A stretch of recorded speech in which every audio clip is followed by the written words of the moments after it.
Hello my friends, welcome.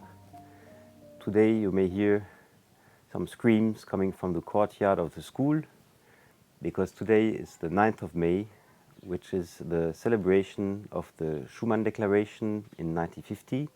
Before starting, let me also highlight that I already integrated the things I bought on the flea market, which is recognizable here with this military box. I will show you a little extract from the videos about the big toolbox, and this video is for the moment provided in English and in French, and I just want to highlight the usefulness of this video, particularly in case you're moving, let's say for instance, to France. I made lots of research for this video and it will make you saving a lot of time. And you may use one for the front and one for the back, so it's always good to have two. So it can be either with this key that you can adjust or with this one, which has almost all sizes. 3 cutters de tailles différentes, 4 cutters. Les cutters, il en faut plein parce qu'on les égare très facilement, donc il faut toujours avoir des réserves. Donc là, 4 c'est pas de trop. Ici, une petite raclette qui permet de racler à la lame de rasoir des surfaces. And before starting, I have to make a very sincere tribute to my sister-in-law, Nathalie. Nathalie is working on the restoration of old sailing boats, so this is only wood. And at the occasion of these works, even though there is not the exposure to the sea water, it is extremely work intensive. So Nathalie, congrats for your hard work and best regards to all your colleagues.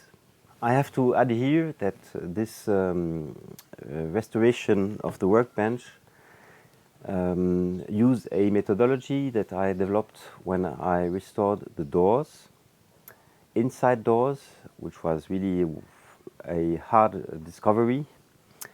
And I can only invite you to have a look at my video about spatulas, in which you will see the 7 doors, also the 14 fronts and back of the doors, as well as what is around the door.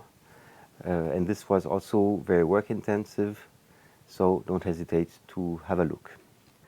Before starting, I made a little point on the situation, and I decided not to remove the old paint on the columns here, neither on the sides, except this side, which is visible when you're entering into the atelier. Let's come now to our little story of this restoration. First step was to proceed with the décapage thermic. For this I used the heat gun. I invite you to have a look at the little introduction to this tool, in which, by the way, I made the tests also exactly here on this very place. After having made the décapage thermique, I tested to see if the material was sandable, because below this initial coating there was a kind of varnish, and this varnish is very often extremely hard. So I made a sandability test, and this sandability test unfortunately turned to be negative, which led me to make another process, which is the décapage chimique, using chemicals for removing this kind of old varnish. Once I did the décapage chimique, we could start for the sanding, and here in this very specific case I started with very big corn, 40, 60, just for preparing everything for a finer corn. After this, I prepared the surface, and for making this work on the surface, I did three things. First thing was to glue a piece of wood which was about to go away. Second was to fill in a hole which was quite big. So for this I used wood paste, which is a fantastic material. And the last step was to jointoyer the different boards for having an absolutely plain surface. So after these three little steps for making sure to have a nice surface, I made the fine sanding, classically with 120 and 240 papers. And once the hard work of sanding was finished, it's a hard work because it requires energy and concentration while doing the works, and it makes a little bit of noise. This is why I recommend you the use of ear protection or earplugs. And after this hard work of sanding, I could start the nice phase of these works, which was the vitrification. And as this surface here is quite exposed, I made 7 layers of vitrification, giving in the end a very nice result.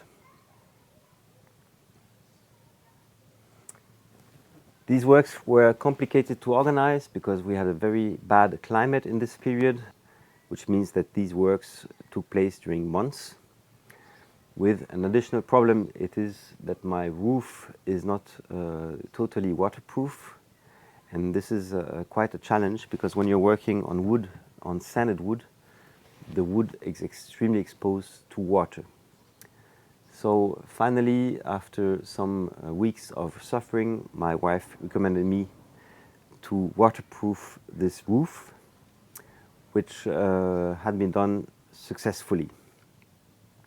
So at least, even though it wasn't planned, I have now another video about how to waterproof your roof, which is of this texture. The good news, nevertheless, my friends, is that these recordings took place essentially with natural light, which provided really very nice pictures, meaning that I have already a very good basis for my best of technical images of this year.